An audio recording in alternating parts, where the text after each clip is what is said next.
Muito bem, meus irmãos, que a paz do Senhor seja com todos. Aqui nós vamos mais uma vez, vamos dar continuidade à nossa série, nosso plano, nosso projeto de celebrações da ceia com pão e vinho. Nós fizemos 5 vídeos já e sugiro que vocês voltem lá, vejam os outros vídeos para conectar, porque aqui nós vamos para a segunda parte das celebrações oficiais de Israel, das festas, chamada de festas, 7 festas oficiais de Israel, tá?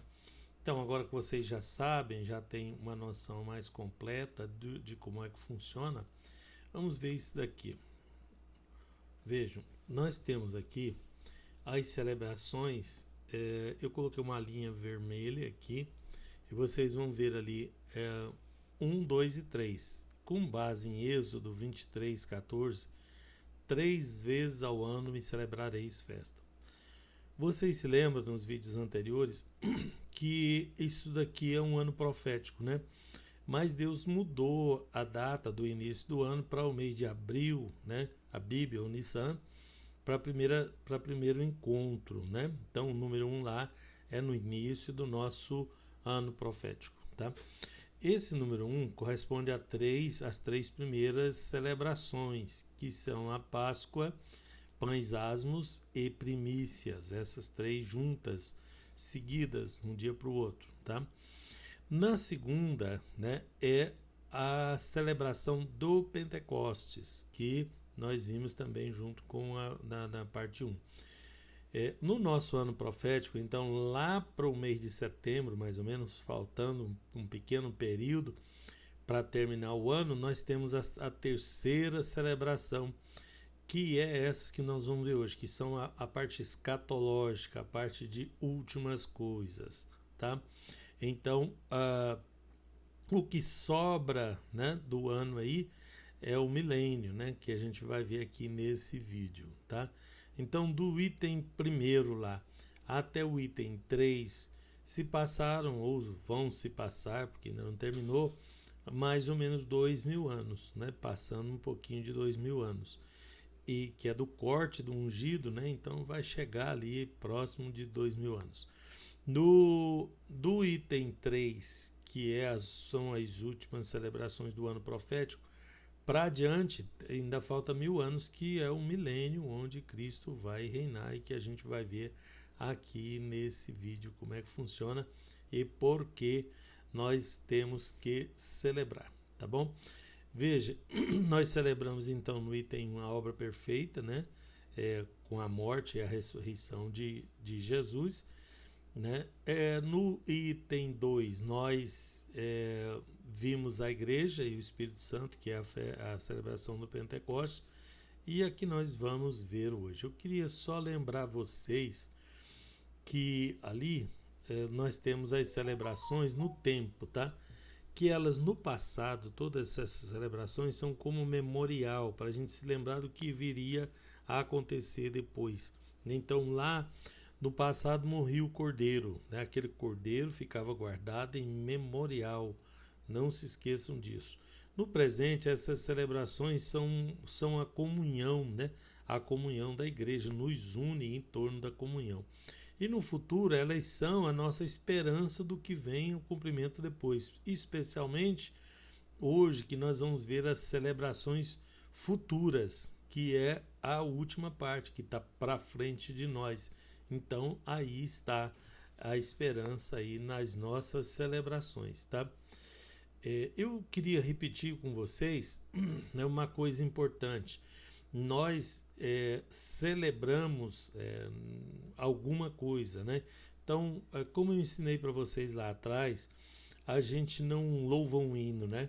A gente louva ao Senhor através do hino. A gente usa o hino para louvar, para adorar a Deus, tá? No nosso caso aqui, as nossas celebrações, elas são todas elas, né? Elas são umas celebrações fixas.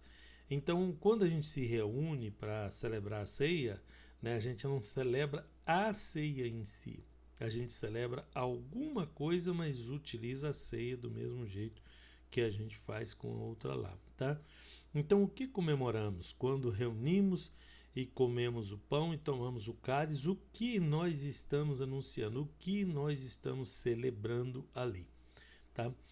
A Bíblia nos dá como parâmetro, né? Como exemplo, como ponto de partida, a Páscoa. Mas não é só a Páscoa, né? São várias. Nós vimos a Páscoa foi a primeira, inclusive deve ter sido dado ela como exemplo por ser a primeira, né? Então, lá no Velho Testamento morria o cordeiro, né? O cordeiro sem defeito, de 1 ano, etc. Tá? E no nosso tempo não tem que morrer o cordeiro, porque o cordeiro já morreu. A mensagem é a morte de Jesus, né? Na cruz do Calvário, a celebração da Páscoa. Já a celebração das primícias é a sua ressurreição. E assim sucessivamente. Hoje nós vamos começar aqui, ó, no terceiro encontro, porque 3 vezes ao ano ia reunir. Então, no terceiro encontro, tinha 3 celebrações, né? Trombetas, expiação e tabernáculos. Tem, que deveria ter, né? Mais ou menos no mês de setembro, tá? Esse grupo representa as últimas coisas, a escatologia, tá?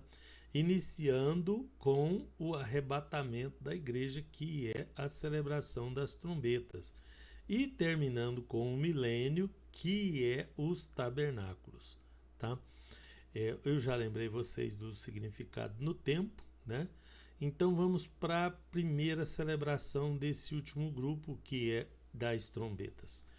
Veja que no Levítico diz que fala aos filhos de Israel dizendo: no mês sétimo, ao primeiro do mês, o mês sétimo, então se a gente conta de abril, vai dar lá para setembro, tá? Ainda falta 3 meses para terminar o ano. Lembra que são 3 milênios, tá? Então tá mais ou menos distribuído no ano profético que eu mostrei para vocês, tá? No mês sétimo, ao primeiro do mês, tereis descanso memorial com sonido de trombeta e santa convocação. Então, as trombetas anunciam essa nova etapa. Conectando com o Novo Testamento, nós vemos aqui em 1 Coríntios, capítulo 15, versículo 52, num momento, ao abrir e fechar de olhos, ante a última trombeta, porque a trombeta soará, e os mortos ressuscitarão primeiro. Os mortos ressuscitarão incorruptíveis, e nós seremos transformados. Esse trecho diz isso aqui, que os mortos vão ressuscitar, e nós, os que estivermos vivos, seremos transformados. É um corpo transformado desse corpo corruptível em outro corpo para entrar nessa nova etapa, tá? Olha o que Joel diz no Velho Testamento ainda: tocai a trombeta em Sião e clamai em alta voz no meu santo monte, tremam todos os moradores da terra, porque o dia do Senhor vem e já está perto. Então Joel já estava anunciando a trombeta. Paulo fala da trombeta aos Coríntios, né? E lá em Levítico já estava prevista a trombeta. Então, essa trombeta, ela significa o arrebatamento, ela aponta para o arrebatamento da igreja, tá? Tem uma história antiga em Israel, é tradição, não está na Bíblia, tá? Que diz que Abraão, quando levou seu filho Isaque lá ao monte para ser quase sacrificado, né? Ali tinha um cordeiro, um carneiro, amarrado, né, preso pelos chifres ali nos arbustos, né? E então foi feita a substituição. Isso é importante para nós hoje. Substituição. Pegou o cordeiro e imolou o cordeiro no lugar do filho Isaque, tá? Então, esse cordeiro, então, diz a tradição hebraica que o Senhor Deus soprou num dos chifres, porque a trombeta é um chofar, é um chifre de carneiro, tá? E produz um som característico, não é trombeta de prata, de metal, não, é de chifre de carneiro mesmo, tá? E que ele tinha anunciado o início, né, numa nova dispensação com esse chofar, e que guardou o outro para a vinda do Messias, para a vinda do Senhor, né, em glória. Então, e baseado nisso, né, ou nessa história, a gente vê que isso faz conexão também, né, apesar que isso aí é só uma tradição hebraica, mas faz conexão com a história que temos aqui da trombeta, porque a trombeta anuncia o arrebatamento. Arrebatamento de quem? Da igreja, tá? O arrebatamento da igreja, porque a trombeta vai soar, ou seja, ele virá, tá? Aí, aos Tessalonicenses, Paulo detalha melhor o arrebatamento, porque o mesmo Senhor descerá do céu com alarido, com voz de arcanjo, com a trombeta de Deus, e os que morreram em Cristo ressuscitarão primeiro. Aí o 17 é que fala aquela parte, ó, depois nós, os que ficarmos vivos, então Paulo tinha esperança de ir nessa turma, né? Seremos arrebatados juntamente com ele nas nuvens, a encontrar o Senhor nos ares, e assim estaremos sempre com o Senhor. Então o arrebatamento, ele marca um momento em que a trombeta, nós estamos falando da celebração das trombetas, nós estamos falando da celebração do arrebatamento. É o momento em que a igreja, que foi inaugurada lá atrás, né? Lá na Páscoa, né? Começa lá na Páscoa, e ela vem, né? O período da igreja, que é o período do Pentecoste, vem até o arrebatamento que está adiante de nós, que ainda está para frente. Terminou ali o período da igreja, a igreja vai ser arrebatada. Essa igreja é formada por quem? Formada por gentios convertidos e judeus convertidos formam essa igreja que vai ser arrebatada. Tá? Então vai sobrar um povo aí, né, para o próximo item que eu vou mostrar para vocês. O arrebatamento nos mostra, né, e celebra. O que esse arrebatamento nos mostra e celebra? Primeiro, a reunião da igreja nos ares, porque a igreja vai ser arrebatada e tem um lugar nos ares esperando para iniciar uma nova etapa lá. Vai ficar um povo na terra, vai ficar uma quantidade muito grande. Veja, nós temos o povo que morreu, que estão guardados lá em algum lugar esperando. Esses só vão ressuscitar depois do milênio, tá? Depois da última etapa do ano profético, tá? Depois do ano profético para o juízo. Já os que estiverem vivos, né? Os que foram no arrebatamento, os que fazem parte da igreja foram arrebatados. Mas vai ficar um grupo muito grande aqui que ainda vai ser, né? Vai ter uma última chance, vamos dizer assim, tá? Então, primeiro, o arrebatamento nos faz celebrar a união da igreja nos ares. O arrebatamento, que é a trombeta, né? Nós estamos falando da celebração das trombetas. A trombeta é a ressurreição, né? Anuncia a famosa ressurreição, porque os que estiverem mortos da igreja vão ressuscitar, e os que estiverem vivos vão se juntar a eles para a grande comemoração que haverá. Então estamos celebrando a igreja reunida, nós estamos celebrando a ressurreição, tá? A ressurreição daqueles que confiam no Senhor, e estamos celebrando a transformação dos corpos, porque nós vamos ser transformados. Aqueles que ressuscitaram ali vão passar por uma transformação, os que estiverem vivos e subir serão transformados também, isso diz a profecia, tá? E especialmente a trombeta anuncia o retorno triunfal do Messias, de Cristo Jesus, daquele que há de vir, daquele que vai buscar a sua igreja, tá? Bom, a segunda celebração do último grupo, são 3 em cada grupo, vocês lembram, né? Nós estamos na terceira celebração e vamos começar com a segunda celebração. A primeira toca as trombetas. Daí, depois de alguns dias, 14, 10º dia, se não me engano, entra 10º dia, entra a expiação, tá? Depois da trombeta e no 10º dia daquele mês, do mês 7º, né? Olha aí, né? Levítico 23, 27 fala: mas aos 10 dias deste 7º mês será o dia da expiação. Tereis santa convocação, e afligireis as vossas almas e oferecereis oferta queimada ao Senhor, ao dia da expiação, tá? A expiação fala primeiro da substituição, vai cumprir Isaías 53, tá? Onde ele substitui, né? Faz a substituir. Expiação, a palavra expiação fala disso, é alguém ficar no lugar de outro, né? Que tem em seu âmago a redenção, redimir. Sabe o que é redenção? É quando uma pessoa vai preso, né, é sequestrado, e o sequestrador fala, para devolver tem que pagar, né? Vai ter que pagar aqui o resgate. Aí você não tem dinheiro para pagar o resgate. Aí entra um que tem dinheiro e paga o resgate e resgata você. Então, o problema é que o que nós devíamos o salário do pecado é a morte. Nós devíamos morrer.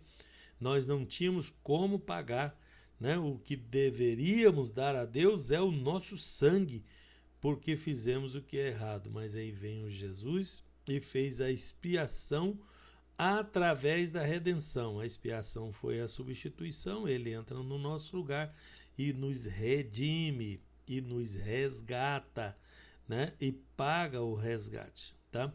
Então é uma substituição, isso cumpre Isaías 53, tá? Em 1 Pedro, capítulo 2, verso 24, levando ele mesmo em seu corpo os nossos pecados sobre o madeiro, para que mortos para os pecados pudéssemos viver para a justiça, e pelas suas feridas somos sarados. Nós morremos para os pecados através dele, porque foi substituído. Ele morreu em nosso lugar, né?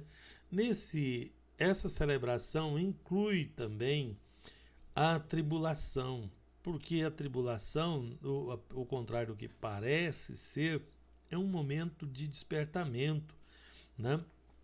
Porque o que vai acontecer? Depois que tocar a trombeta, a igreja é arrebatada, aqueles que ficarem terão uma segunda chance. Mas vai ter que ser meio traumático, porque muita gente não quer aí de boa, né? Como diz os jovens, tá? Então, o que vai acontecer é que virão dias difíceis de tribulação para forçar a situação, porque serão só 7 anos. Aí, então, todo o problema tem que ser resolvido nesses 7 anos. Quem vai, vai. Quem não vai, não vai. Então, ali ainda haverá aquele grande momento de restauração. Isso é a expiação. A expiação é esse momento. Primeiro, a igreja é arrebatada, resolveu o problema da igreja. Depois, os que ficarem vão passar por esse processo que nós chamamos de grande dia do Senhor. Veja o que diz Sofonias aqui. Sofonias 1,14, vou ler aqui os 3, tá? O grande dia do Senhor está perto, sim, está perto, e se apressa muito. Amarga é a voz do dia do Senhor, clamará ali o poderoso. Aquele dia será como um dia de indignação, dia de tribulação e de angústia, dia de alvoroço e dia de assolação, dia de trevas e de escuridão, dia de nuvens e de densas trevas. O verso 16, dia de trombeta, de alarido contra cidades fortificadas e contra as torres altas. Então vai vir esse momento de tribulação para forçar uma situação, porque Deus, até quando corrige, ele tem misericórdia. Então ele vai estar num momento de correção, mas ele ainda vai dar oportunidade para aquele que quiser naquele tempo. Então eu diria que a vantagem é se fosse agora, né? Antes, né? Nos dias tranquilos, as pessoas pudessem aceitá-lo, as pessoas pudessem viver para ele, né? Para o Senhor, mas muitos ainda não vão, e essa promessa é especialmente para Israel, tá? Porque muitos em Israel não aceitaram o Messias, a Jesus como Cristo. Mas naquele momento de tribulação, no momento de guerra, que tudo está sendo preparado, né? Então eles vão, estando em aperto, vão clamar também, né? E o Senhor virá em socorro deles. Isso é a expiação, porque a expiação visa, dentre outras coisas, a reconciliação, tá? Onde vimos em Romanos 5,10, porque se nós, sendo inimigos, né? porque somos tratados, quem está longe de Deus é tratado como inimigo de Deus. Se nós que fomos, né, da igreja, fomos reconciliados com Deus pela morte do seu filho, muito mais tem sido já reconciliados, seremos salvos pela sua vida, tá? Romanos 5,11, e não somente isso, mas também nos gloriamos em Deus por nosso Senhor Jesus Cristo, pelo qual agora alcançamos reconciliação. Então, o motivo, né? Aqueles que aceitaram a Jesus, aqueles que o receberam, foram nas trombetas, tá? Quem não o recebeu ficou para expiação. E na expiação, né, ainda há possibilidade de reconciliação. Essa é a grande premissa. Esse é o grande momento, tá? Em 2 Coríntios, né, ainda sobre a expiação, isso é, Deus estava em Cristo reconciliando consigo o mundo, não lhes imputando os seus pecados, e pôs em nós a palavra da reconciliação. Então essa reconciliação vai acontecer apesar dos pecados das pessoas, né? Ainda por causa dos pecados das pessoas haverá a reconciliação ali naquele momento final, naquela última chance, né? Aquela última época, no meu tempo falava última época, né? E então Deus estava com Cristo reconciliando consigo o mundo, tá? E ele vai abrir a possibilidade para todo aquele que nele crê de novo. A diferença é que ele morreu por nós aqui, e lá vai ser debaixo, naquele momento, né? Vai ser debaixo de muita dificuldade, de muito choro, né? Mas de clamor. Quando as pessoas clamarem sinceramente, honestamente pelo Messias, então ele virá. Porque ele virá. A trombeta anunciou a sua vinda, mas levou a igreja e anunciou que ele virá. Porque a vinda dele vai acontecer em 2 etapas. A primeira etapa, ele vem até nos ares e arrebata a igreja, assim no momento da trombeta.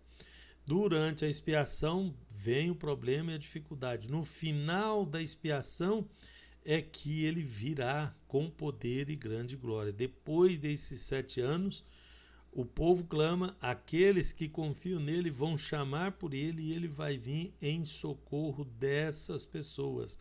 Então, em todo tempo, o que precisa é as pessoas se renderem ao Messias. O que precisa é as pessoas entenderem que sem Messias, sem o Senhor Jesus, não tem salvação, né? Eu vejo aí pregadores aí anunciando que tem outro jeito de salvação, que para o judeu, do qual eu faço parte, né, seria diferente, que está debaixo de um outro jugo, de uma outra circunstância. Nada disso, todo mundo vai ter que aceitar o Cristo, porque os que já aceitaram vão ser privilegiados e vão subir primeiro na trombeta. Quem ficar para expiação vai ficar para tribulação, e o socorro vai chegar no final desse grande momento. Então, o que celebramos na expiação? Tá? Nós celebramos primeiro a substituição, porque ele morreu por nós, ele foi colocado no nosso lugar para expiar os nossos pecados. A propiciação é algo assim, isso é antes da lei, antes, né? A propiciação é quando as pessoas fazem algo para que a divindade lhe seja propício, tá? E o povo de Deus, especialmente, né, aceita Jesus para que ele nos seja propício.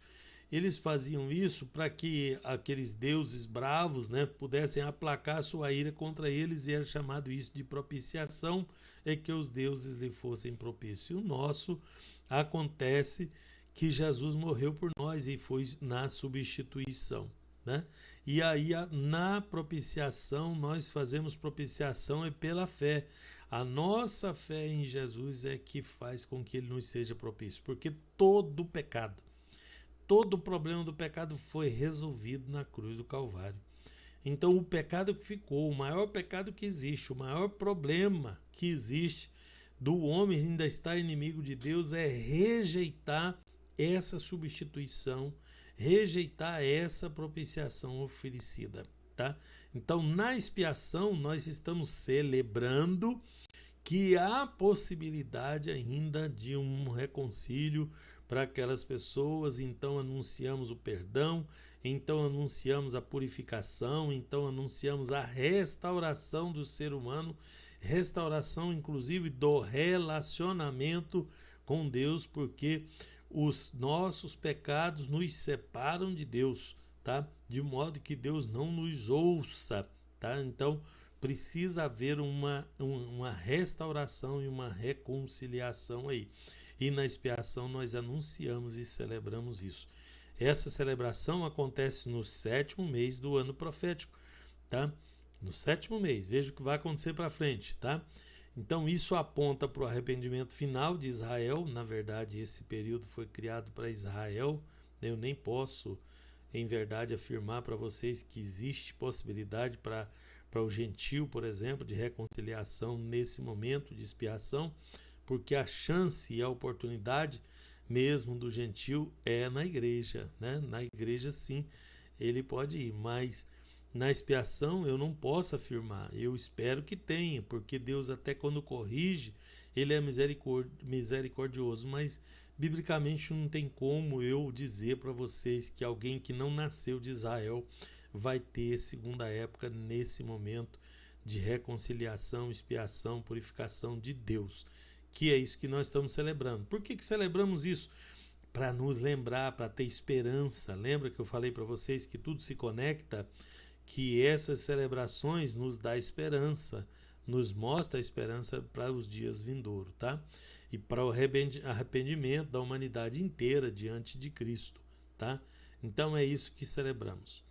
Bom, aí vem o Cristo, né? Ele estando na terra, então vai acontecer os tabernáculos. Tabernáculos é uma palavra que foi colocada do grego, né? Foi tirada do grego, mas que lá, na verdade, a minha especialidade é o hebraico, vocês sabem, né? O tabernáculos é Mishkan, para nós é Mishkan. Mishkan, no hebraico, é morada, né? Você tem casa que é Beit, né? E Mishkan é morada, moradia, lar, tá? Então, o que acontece é que ele virá morar conosco, tá? Isso é Mishkan. Levítico 23 e 39, né? Porém, os 15 dias do mês 7º, quando tiverdes recolhido o fruto da terra, celebrareis a festa do Senhor por 7 dias. 7 dias habitareis em tendas, veja, aos 15 dias do mês. Então, o que aconteceu na última celebração foi que no primeiro dia toca a trombeta. Ao 10º dia, a expiação, para mostrar que aquele período ali, vão ser 7 anos, tá? Vai ser o período de expiação e de reconcílio. Terminou isso, vem Jesus, sua volta gloriosa, para estabelecer a morada, tá? A morada conosco. Então, aos 15 do mês profético, né? 7 dias habitareis em tendas, né? Todos os naturais de Israel habitarão em tendas. Então, a forma de celebrar é mostrar que o Senhor vai habitar conosco, que era peregrino na terra, que morava em tendas e tudo, né? E que ele vai voltar para habitar com o seu povo na terra. O tabernáculo é descrito em Isaías 11, tá? Na verdade, onde aparece tabernáculos, né? No Velho Testamento é Mishkan, tá? Que é a habitação. Apocalipse 21, verso 3, e ouvi uma grande voz no céu que dizia: eis aqui o tabernáculo de Deus, tá? Com os homens, pois com eles habitará, e estes serão o seu povo, e o mesmo Deus estará com eles e será o seu Deus. Aqui está a celebração de tabernáculos, aponta para essa celebração, aponta para essa última celebração do ano profético, tá? É a última celebração do ano profético e nós precisamos celebrá-la. Então, isso vai ter uns remanescentes, né? Também, aí Apocalipse 20, verso 4, fala desses remanescentes. Que são esses remanescentes? A igreja subiu com o Senhor para a grande ceia. Então, essa ceia que nós participamos aqui, o pão e o vinho, haverá uma grande celebração lá, quando a igreja for arrebatada lá nas trombetas, ali atrás, tá? E quando chegar aqui, né, enquanto a igreja celebra lá, ela volta, né, Cristo vem, traz a sua igreja e pega esses que sobraram, esses remanescentes. Quem são esses remanescentes? O que foram expiados aqui no período de expiação, aqueles que saírem ali do meio das nações e que conseguirem ser os remanescentes, que vão entrar para o milênio, para o Senhor. Desculpem. Então, essas pessoas, esses remanescentes, vão povoar a terra. E durante 1000 anos vão encher a terra de novo, esses remanescentes. Porque a igreja é transformada, então o exército de Deus que vai voltar com Cristo, esses já foram transformados. Então, não são eles, né? Esses vão morar na cidade, vai ter uma cidade enorme, uma cidade santa, onde vai sair o rio da vida, e tem uma porção de coisa para falar disso aqui. Mas não é o nosso foco agora. O nosso foco é que isso vai entrar no reino milenial de Cristo, onde ele vai governar por 1000 anos e mostrar como é que se governa o mundo e como é que se faz justiça e como é que se faz todas as coisas, tá? Bom, o tabernáculo para sempre, tá?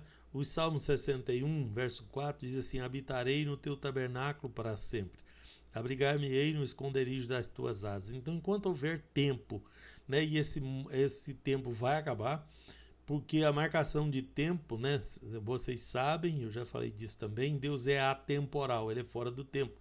Essa marcação de tempo é para o ano profético, para esse reino e para essa, né, toda essa existência da terra aqui até terminar o milênio, tá? Isso com os justos, né? O Salmo 15 fala do justo. Aí tem a questão da luz dos justos, tem outras coisas que eu preciso lhes falar, mas que não vai dar para falar aqui, né? Porque a gente está com foco em outra coisa. Evangelho de João, capítulo 1, verso 14: e o verbo se fez carne e habitou, ao tabernáculo aí, Mishkan, e habitou entre nós, e vimos a sua glória como a glória do unigênito do Pai, cheio de graça e verdade. Então o próprio João, evangelista João, estava mostrando que haveria esse momento, né? Que o verbo, que é Cristo, se fez carne e habitou entre nós e vai vir, né? E ele virá e vai fazer habitação no nosso meio.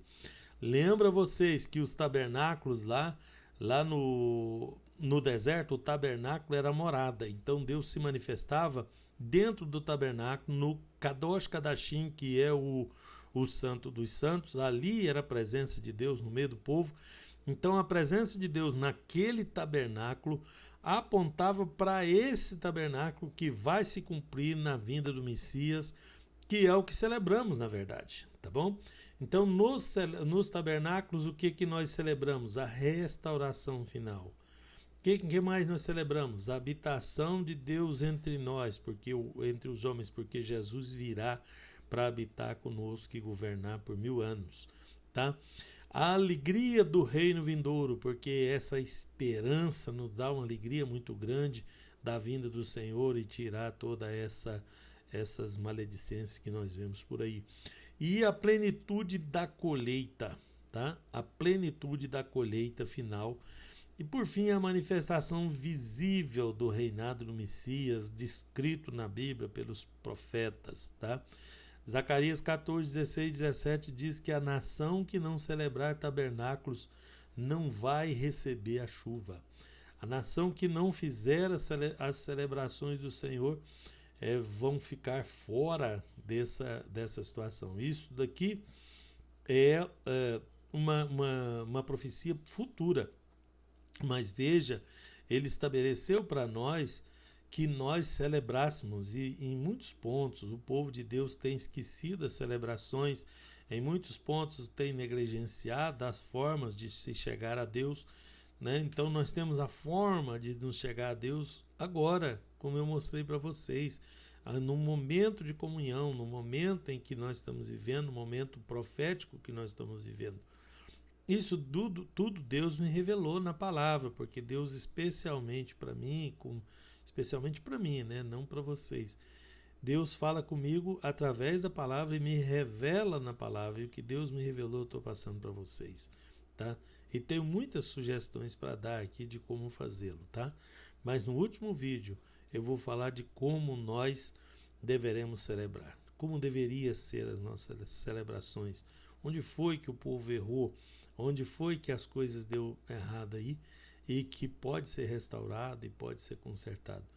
Eu espero em Deus, meu sonho, né, é que todos possam fazer a vontade de Deus e não a nossa, que nós possamos aprender a celebrar com júbilo o Senhor, né, e todos os moradores da terra poder assim fazê-lo. Sei que não vai acontecer com todos, mas a vontade é, vamos trabalhar para isso, né? Vamos trabalhar junto. Que Deus abençoe vocês até o último vídeo dessa série que vai ser o próximo. Deus abençoe.